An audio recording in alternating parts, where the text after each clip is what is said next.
Yes, I'm back again. Tiffy's back. Tell a friend.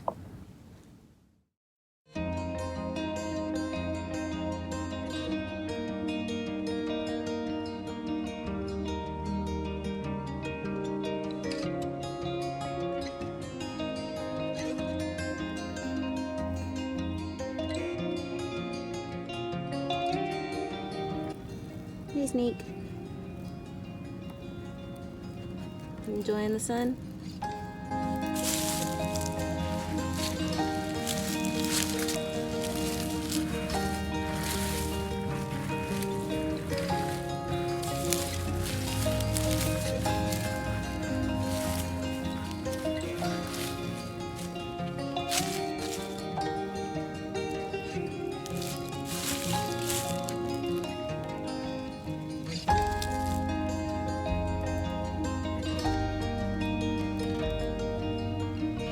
It's just grass.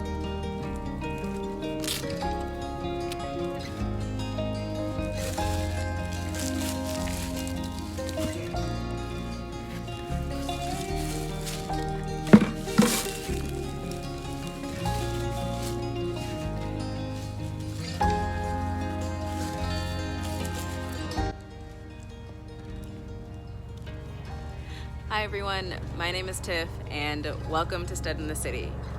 Whether this is your first time or you're coming back to visit, I'm so glad that you decided to come and hang out with me today. As you saw, I finally tore everything out and I put the beds to bed for winter. I didn't film myself actually doing all of that because I'm still really new and kind of bad at YouTube. But essentially what I did is I just tore everything out, added some more soil, and then I'm letting nature, I think I'll try that again. I'm letting the leaves act as like my mulch, like my ground cover or whatever. Really, I'm just kind of leaving them there so that they can break down and add nutrients into the soil. I didn't tear everything out. Some stuff I did tear out, but other things I just kind of like chopped all the way down to the soil level. That way the roots can stay and those will also break down and add nutrients back into the soil. Putting the garden beds to bed putting the beds to bed for winter for me is really all about adding nutrients back into the soil, just because the soil did it did a lot of work, between the spring, the summer, what would have been my fall garden if it hadn't failed horribly, which I gotta give myself some credit. This would have been my first year doing a fall garden, and it wasn't a complete failure. Sorry, made sure, I thought it was a bug. It wasn't a complete failure. I have like half a mustard green plant. This arugula over here, it's like really small. It's maybe like that big. And then I have my peas right here. So it wasn't a total failure, but it definitely, what I expected to happen didn't happen. But that's kind of life, and if we're keeping it funky, like that's totally on brand for 2020. Things that happened, the things that happened, nobody expected them to happen. Yeah. But since I'm sitting here, and since we're kind of talking about putting things to bed and loosely expectations, actually no, bigly expectations, bigly. Since we're talking about that, this is new for me. I wanted to share something with you all. I don't talk about my faith. I don't shy away from it either, but I don't outwardly talk about my faith a whole lot. But I am a believer. I'm a Christian. I am a believer in Jesus Christ, the Holy Trinity, however you want to kind of categorize me. I'm a believer. I have a relationship with God, and I'm just so thankful. But I've been, since quarantine, or even before quarantine, I've been following a church, Transformation Church in Tulsa, Oklahoma. During quarantine, they were really like my go-to for Sunday service. Pastor Michael Todd just finished his 10-week sermon series, Forgiveness University. Yes, if you like sermon series, please go to Transformation Church. I'll put a link to, hopefully I put it in this corner. I'll put a link to week 10 up here in the corner so you can go back and watch it. But there's something that he said during that sermon that really stuck with me. He was talking about how, 2020 isn't over. We have about 30-something days, and, God he can move.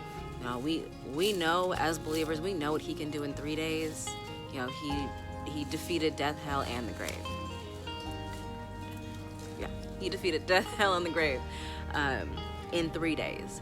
But we are doubtful or skeptical of what he can do for our situation, even now in 2020 with 30 some odd days left.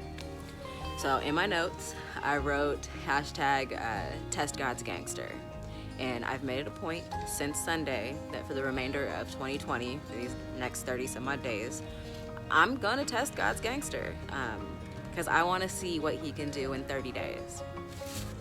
And so what I'm gonna do is I'm actually going to share something that I wrote on day 4, and it really, I'm gonna skip the whole it really resonated with me, blah blah blah blah blah blah blah blah. I'm just gonna go ahead and read it.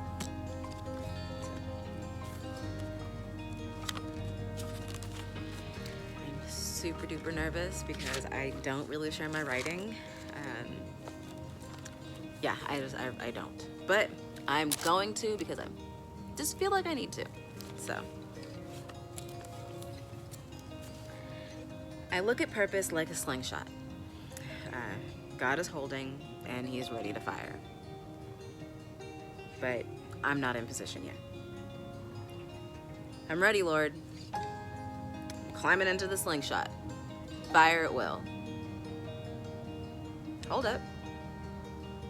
You're not ready. What do you mean I'm not ready? I literally said, I'm ready. Come on. Fire me into my purpose. You can exchange purpose for expectations if you need to. No. Fine, forget it. And out the slingshot I hop. Some time passes. Okay, Lord, I'm ready. Fire. No, you aren't. You haven't done any work to get ready. Those chains, they're still there. I need you to give them to me. The slingshot is too heavy to fire correctly. Insert doubt, anxiety, fear, unforgiveness, stress, anger. Why aren't you hearing me? I'm ready. No, you aren't. Not until you let go of those chains. Doubt, fear, anxiety increases. Yeah, I guess you're right. I'm not ready. I don't like this slingshot anymore. I'm just not cut out for this. The chains are too heavy. Let them go. I got you. Trust me. I promise. No, I can't do that. Okay. Well, when you're ready, come back. I'll be waiting. More time passes. Traumas, hang-ups, issues are dealt with. Okay, God. I think I'm ready. Here are those chains. This should lighten the load. I'm in position. Fire when you're ready.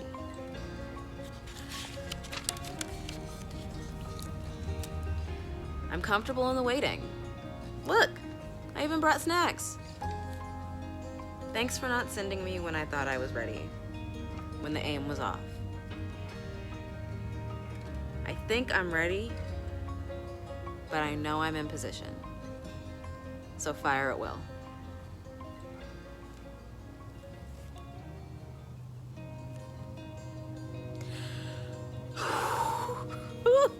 That was scary.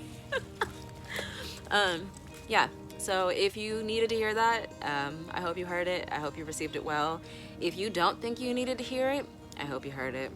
I hope you received it well. And if you know somebody that needs to hear this, please share it with them. This was for more than just me. So, cheers.